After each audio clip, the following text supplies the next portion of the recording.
उपाध्याय जी भी हैं, senior journalist हैं। उपाध्याय सर, असल में ये हम जो सारी बातें कर रहे हैं, ये सिर्फ बात इमोशनली सेटबैक का नहीं है ना सर, क्योंकि ये तो हमारे बच्चों के भविष्य का इमोशन है, और इस इमोशन पे अगर कोई आघात कर रहा है तो फिर उसका परिणाम भी हम वृहद स्तर पे देखेंगे।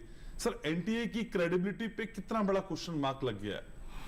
देखिए, एनटीए की क्रेडिबिलिटी पे बहुत बड़ा क्वेश्चन मार्क लग गया है और लगभग कहा जाए कि क्रेडिबिलिटी समाप्त हो चुकी है। और इसमें मुझे लगता है कि गलतियां काफ़ी ज़्यादा हुई हैं, थोड़ी बहुत गलतियां ही नहीं हुई हैं। और जब ये मामला उठा उसी समय अगर इस बात को स्वीकार कर लिया गया होता कि इसमें गड़बड़ियां हुई हैं, उसका इलाज किया जाएगा, तो शायद इस पर कुछ क्रेडिबिलिटी बची रहती। पहले लगातार ये कहा गया कि कोई पर्चा लीक नहीं हुआ है, कि इसमें कोई घपला नहीं है, कोई घोटाला नहीं है।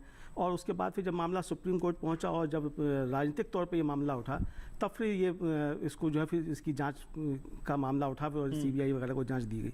तो जाहिर सी बात है कि अगर ये कदम पहले उठा लिए गए होते तो शायद क्रेडिबिलिटी थोड़ी बची रहती। अब तो ज़बरदस्त तरीके से क्रेडिबिलिटी जो उसका नुकसान हुआ है और लोगों को ये संदेह बरकरार है कि कुछ ना कुछ बड़ा घपला घोटाला हुआ। अब जब इस मामले में सीबीआई के छापे हो रहे हैं, गिरफ्तारियां हो रही हैं, ये भी बातें आ रही हैं कि शायद पेपर लीक हुए हैं, तो अब जब ये पेपर लीक भी हुए तो ऐसे में अब ये सवाल उठता है कि अगर पेपर लीक हुए हैं तो हो सकता है ये बहुत से लोग ऐसे भी चुन करके आ जाए जो पेपर लीक के सहारे ही चुन करके आए हों, तो बहुत सारी शंकाएं जो हैं वो उत्पन्न हो गई हैं। तो इसलिए इसको लेकर के मुझे लगता है कि एनटीए की क्रेडिबिलिटी पे ज़बरदस्त तरीके से उसका नुकसान हुआ है और सरकार को कोई ना कोई एक ऐसा मैकेनिज्म बनाना पड़ेगा कि इस तरह की घटनाएं दोबारा ना हो। और देखिए, सिर्फ एक ही परीक्षा के साथ नहीं हुआ, लगातार 4-5 परीक्षाओं के साथ किया हुआ। अब यूजीसी नेट का हुआ, सीएसआईआर की नेट का हुआ, उसका हुआ, 3 परीक्षाएं, तो ये लगातार यही होगी। पिछले 5 साल में 41 बार पर्चे लीक हुए, जिसमें 2 करोड़ परीक्षार्थी बैठे थे। हम फिर भी एनटीए को लेके, उसके प्रोसेस को लेके क्यों नहीं जागे? और सर, हम तो ये जानते हैं कि एनटीए परीक्षा कराती है, लेकिन अब तो ये भी पता चल रहा है कि एनटीए प्राइवेट कंपनी को ठेका देती है या आउटसोर्स करती है, ये खुद सारी व्यवस्था ही नहीं करती और उन कंपनीज को देती है जिनकी कोई क्रेडिबिलिटी नहीं है, कोई रिस्पॉन्सिबिलिटी नहीं है, कोई उत्तरदायी नहीं है।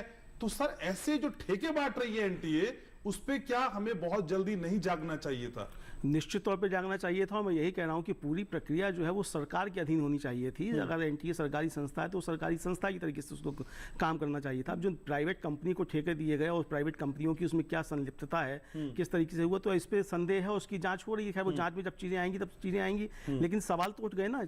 जैसे आपने कहा कि भाई 5 साल में 41 पेपर्स लीक हुए और अब राज्यों में भी हो रहे हैं। कांस्टेबल का जो एग्जाम हुआ था ना सर, उसका ठेका भी प्राइवेट कंपनी को दिया था। उसका नाम है एजू टेस्ट। वो ब्लैकलिस्ट हुई, उसका मालिक भाग गया, वो अमेरिका में sir ji. No answerability, no accountability, no responsibility.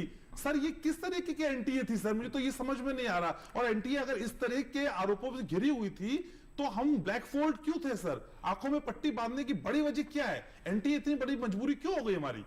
देखिए, अब ये तो सरकार बता पाएगी कि जिसने उसको मतलब काम सौंपा है कि उसने वहाँ कहाँ मैकेनिज्म में गड़बड़ी हुई। ये सरकार की जिम्मेदारी है, उसको बताना चाहिए कि कहाँ गड़बड़ी हुई। लेकिन एनटीए की जो चेयरमैन सुबोध कुमार सिंह, उनको हटाया गया, दूसरे लाए गए, तो वो भी उसमें काफ़ी देर हुई।